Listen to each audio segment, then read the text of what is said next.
Attorney General William Barr. He refused yesterday to support the president in his quest to overthrow the election results.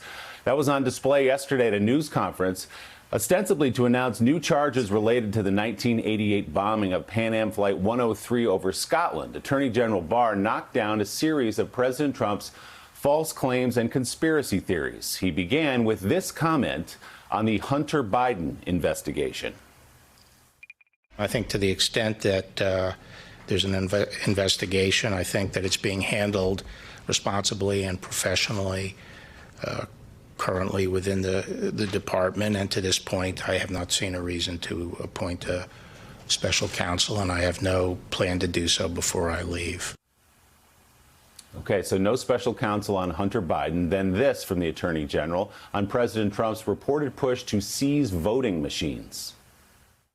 I see no basis now for seizing machines by the federal government. Do you believe there's enough evidence to warrant a special counsel to investigate that, perhaps Sidney Powell or someone else?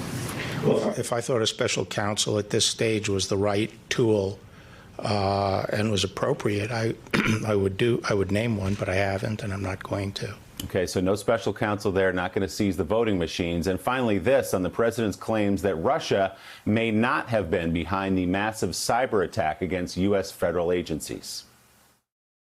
From the information I have, I agree with Secretary Pompeo's assessment. It certainly appears to be the Russians, but I'm not going to discuss it beyond that. So Attorney General Barr there, Jonathan Lemire agreeing with Secretary of State Pompeo and most cybersecurity experts that it was in fact Russia, something that the president has declined to say, suggesting in a tweet the other day that maybe it was China. We should point out tomorrow is Attorney General Barr's last day in office, so that really was his valedictory news conference, and he took all the time and took all the questions to make those points. And the timing here is certainly not a coincidence, Willie. And I think for Attorney General Barr, there's a little bit of attempt to sort of reshape or defend pieces of his reputation and legacy on his way out the door. An Attorney General, of course, who for most of his tenure was seen as being an extreme loyalist to the president from his first days in the job, when he shaped and colored the Mueller report findings in the most favorable way possible for President Trump, allowing the president to claim falsely that he had been fully exonerated. But certainly we saw here a clear break with the president on a number of subjects. One that did not go over well, we are told, in the Oval Office. The president, of course, has had several heated meetings with Barr in recent weeks. Last week accepted his resignation. And now the question is, what comes next? Jeffrey Rosen is the acting attorney general, and it's not clear how he will respond to the pressure that is surely coming from the White House to appoint a special counsel about election fraud, even more pressingly than the Hunter Biden case, at least at this moment.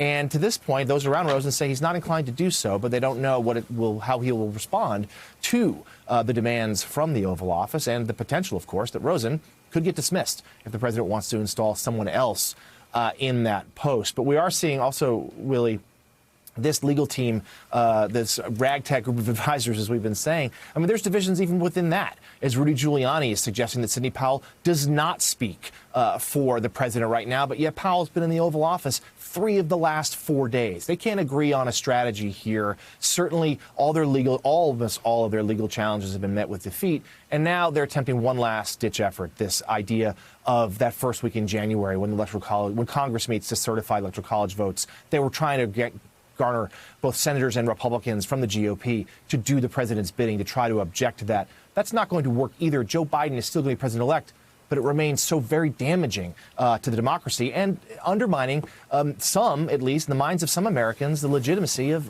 Biden's election. That's what's dangerous here.